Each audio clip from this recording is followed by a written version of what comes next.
आपल्या हक्काचं news channel हुतात्मा न्यूज। पत्रकारिता एक सामाजिक बांधिलकी। वंचित लाडक्या बहिणीकडे दुर्लक्ष।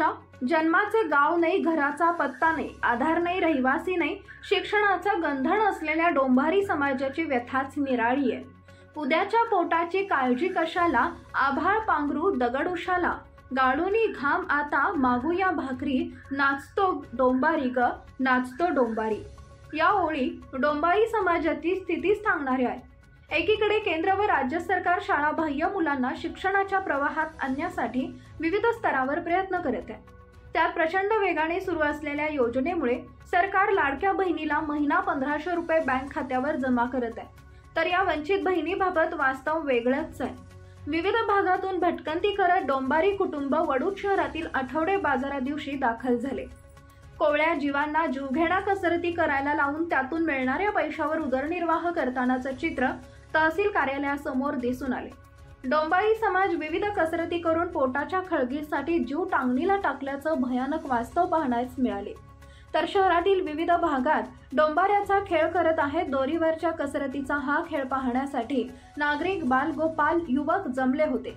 डोंबारी हा शारीरिक कसरतीचे खेळ करून त्यातून मिळणाऱ्या पैशावर जगणारा समाज आहे। डोंबाऱ्याच्या घरी मूल जन्मल्यानंतर त्याला लहानपणापासून खेळाचं प्रशिक्षण दिलं जात असल्याची माहिती संबंधितांनी दिली।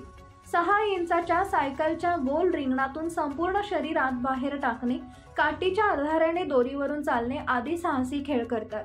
हा समाज सुधारला पाहिजे असं म्हणत काही घटकांचा आवाज सरकारपर्यंत पोहोचला तरी खरे लाभार्थी वंचित असल्याचे या निमित्ताने दिसून येते। ऑलिम्पिक खेळाडूंनाही लाजवेल अशा कौशल्यपूर्ण कसरती डोंबारी समाजातील चिमुकल्या मुली करतात। पूर्वी डोंबाऱ्याचा खेळ आला की अर्धे गाव जमा होऊन हा खेळ पाहायचा।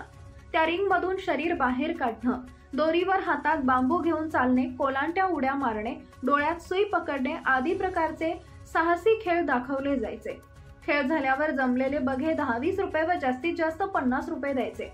परंतु आता बघणारे डोळेही कमी झाले व देणारे हातही शिल्लक नाहीत।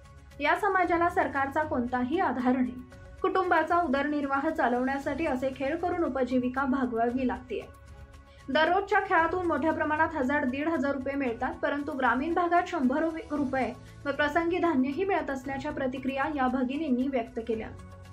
हुतात्मा न्यूज, मुन्ना मुल्ला, खटाव प्रतिनिधी।